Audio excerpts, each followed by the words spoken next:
오늘의 본문의 말씀은 고린도전서 15장 12절에서 13절의 말씀.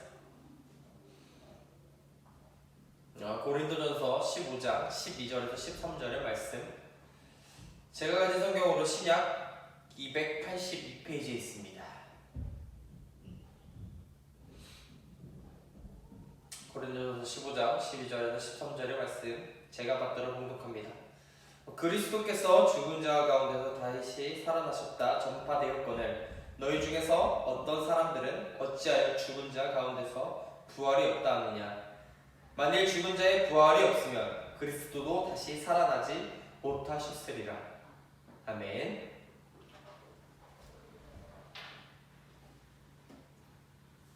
오늘의 말씀의 제목은 기적과 미스터리입니다. 이 말씀의 제목으로 여러분과 함께 이야기를 나누고자 합니다. 기적을 혹시 여러분들은 믿으십니까? 기적 정말 듣기만 해도 일어날 수 있을까라는 생각이 드는 이야기입니다. 기적은 절대 일어날 수 없는 일이 일어났을 때의 사건을 이야기합니다. 상식으로 도저히 이해할 수 없는 일이 일어났을 때 우리는 이렇게 이야기합니다. 기적이 일어났다. 기적이 일어났다.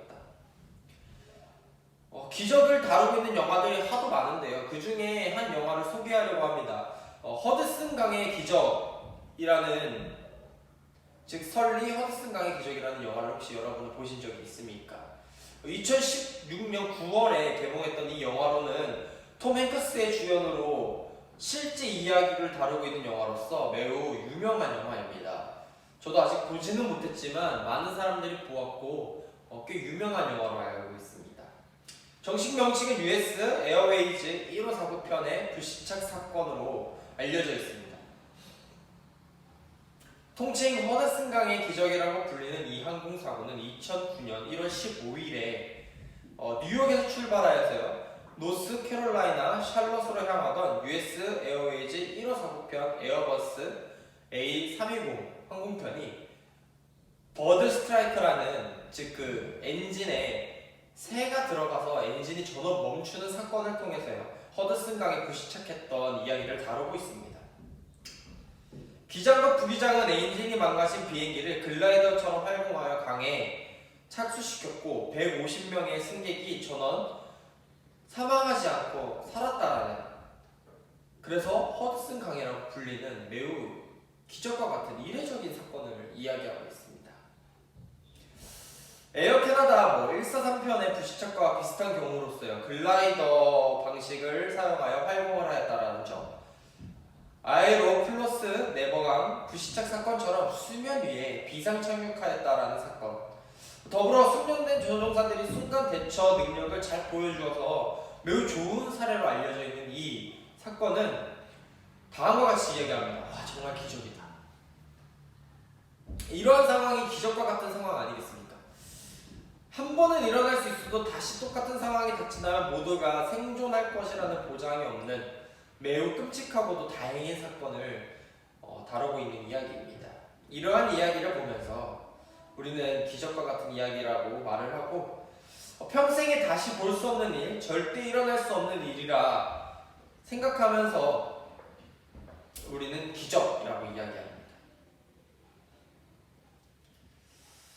이러한 사람들은 기적을 자신에게도 일어났으면 좋겠다라고 생각하면서도요, 또 반대로는 기적이 일어날 거라는 것을 잘 믿지 않는 사람들, 사람들은 이중성을 기적에게 대입하고 또한 이 이중성을 보이기도 합니다. 그리스도에게 부활은 다음과 같이 기적입니다. 교인들에게도 기적이 있습니다. 바로 부활이죠. 그런데요, 사람들은 혹은 한간에 떠올라다니는 미스터리 정보로 취급할 때가 너무나 많이 있습니다. 옛날이나 지금이나 기적을 믿지 못하는 자들이 많았던 것은 사실입니다. 그래서 오늘 본문에 등장하고 있는 이야기, 고린도 교회의 교인들도 부활의 기적을 잘 믿지는 못했습니다. 그래서 오늘은 이 기적과 미스터리를 대해서 이야기를 해보고, 오늘 본문을 통해서 과연 부활의 기적이 우리에게 어떠한 기적이었는지를 한번 되살펴보고 우리도 그 부활의 기쁨을 함께 누리려고 합니다.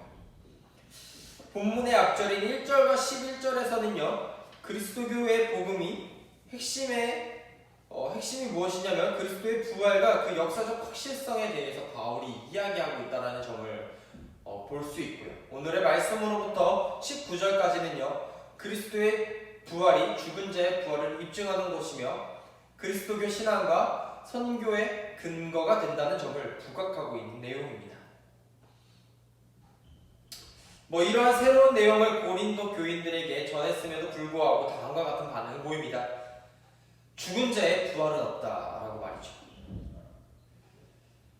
바울은 앞절에서 그리스도가 우리 죄를 위하여 돌아가셨고 장사된 지 4일 만에 되살아나셨다는 내용을 언급하고 있습니다.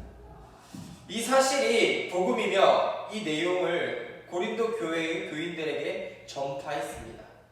그리고 그들은 11절과 같이 그러므로 나나 그들이나 이같이 전파하며 너희도 이같이 믿었느니라 라고 하는 대답이 나옵니다. 왜 이러한 대답이 나왔을까요? 왜 이렇게 생각을 했을까요? 왜 부활이 없다라고 이야기했을까요? 이미 그들의 대답은 전파하였던 것을 믿었습니다. 그럼에도 불구하고 왜 이러한 대답이 나왔을까요? 바로 상식이 조금 달랐는데 이 대답을 한 사람들의 부류는 어떠한 사람들이었냐면 2세대 그리스도인들이었습니다. 무슨 말이냐? 그리스도를 직접 보지 못한 자들입니다. 그리스도의 부활을 기적으로 생각하기보다는 자신들만의 조금 합리화된 생각과 판단을 했던 자들입니다. 그렇게 그 그리스도의 부활을 믿지 못했고 바로 디모데후서에 나오는 후메네오와 빌레도와 같은 사람들을 이었던 것입니다. 당시 헬라인들은 육체적인 죽음으로서 끝이 나고 왜 이러한 믿음을 보였냐면 당시 헬라인들은 그냥 몸이 죽고 나면은요 영혼만이 계속 존재한다라고 판단했습니다. 이런 헬라 철학뿐 아니라 당시 그리스, 로마 세계에는 이교도적 신앙이 사용되던 아주 얄팍한 믿음이 많은 사람들에게 전해져 있던 시대였습니다. 즉 죽은 자의 몸의 부활을 거부하는 신앙이 자리 잡았던 시대라고 할 수 있습니다. 죽은 자의 부활을 거부하고 예수님의 부활을 믿지 않는 신앙이 자리 잡았던 것입니다. 이에 대해 바울의 반박은 아주 간단하면서도 명료합니다. 바로 다음 절에 나오는데요. 만일 죽은 자의 부활이 없으면 그리스도도 다시 살아나지 못하셨으리라. 바울은 일반적으로 죽은 자가 다시 살아나지 못한다면 예수님도 다시 살아나지 못했을 것이라고 이야기하고 있는 것입니다. 죽은 자의 부활이 없으려면 단 하나 존재하지 말아야 될 사실이 있는데 바로 주님이 부활했다는 사실이 없어야만 합니다. 그러나 이 부활의 근거는 너무나 명확합니다. 그래서 바울은 역사적 사실이라고 근거하고 있는 이야기를 다음 앞절인 3절에서 8절에 이렇게 설명하고 있습니다. 게바에게 보이시고 후에 12 제자들에게와 그 후에 500여 형제에게 일시에 보이셨나니 그 중에 지금까지 대다수에 살아있고 어떤 사람은 잠들었으며 그 후에 야고보에게 보이셨으며 그 후에 모든 사도에게와 맨 나중에 만삭되지 못하여 난 자 같은 내게도 보이셨느니라 라고 이야기하고 있습니다. 게바와 12 제자, 500의 형제, 야고보와 모든 사도, 마지막으로는 바울에게도 그리스도는 자신의 부활을 보이셨습니다. 수많은 증인들이 있는 셈입니다. 영혼만이 살아있는 부활이 아니고 그리스도의 사건이 진정 죽은 자의 부활을 이야기하고 있는 것입니다.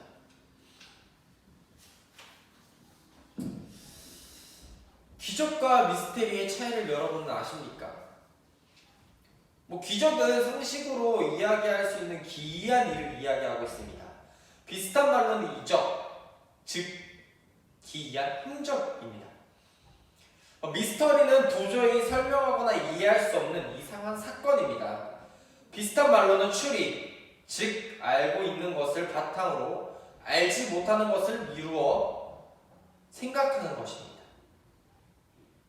우리는 고린도 교인처럼 미루어 짐작하여 그리스도의 부활을 실제 사건이 아니라 실제 일어나는 기적이 아니라 미스터리 정도로 혹시 취급하고 있지는 않으십니까?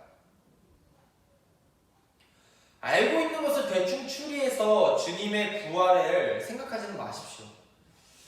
단 한 번밖에 일어날 수 없는 일이어서 정말 놀라운 기적이라고 불리는 이 기적의 사건. 실제로 보지 못해서 믿지 못하는 자들이 있거든 오늘 부활절을 통해서요 주님의 부활을 다시 한번 생각하시고 기억하십시오. 십자가 사건을 통해서요 우리는 죄를 대신 지고 가신 주님을 통해서 구원받았고 이 구원의 행동을 통해요 우리는 부활하신 즉 오늘 부활절을 주님을 기쁨으로 맞이하는 날이어야만 합니다. 고린도 교인들처럼 우리가 간혹 지나가는 그냥 그래 부활이 있었지 라고 그냥 넘겨버리는 일이 아니라 정말 실제로 영혼만이 되살아나는 일이 아니라 주님은 몸이 되살아났던 것처럼 우리도 주님의 날을 기쁨으로 맞이하셔서 한 주간 살아가시면서 부활의 기쁨을 누리고 여러분 안에 부활의 기쁨이 넘쳐나시길 간절히 바라겠습니다. 주기도문으로 예배를 마치겠습니다. 하늘에 계신 우리 아버지여 이름이 거룩히 여김을 받으시오며 나라가 임하옵시며 뜻이 하늘에서 이루어진 것 같이 땅에서도 이루어지이다. 오늘 우리에게 이러한 양식을 주옵시고 우리가 우리에게 죄 지은 자를 사하여 준 것 같이 우리 죄를 사하여 주옵시고 우리를 시험에 들게 하지 마옵시고 다만 악에서 구하옵소서. 대개 나라와 권세와 영광이 아버지께 영원히 있어온나이다. 아멘.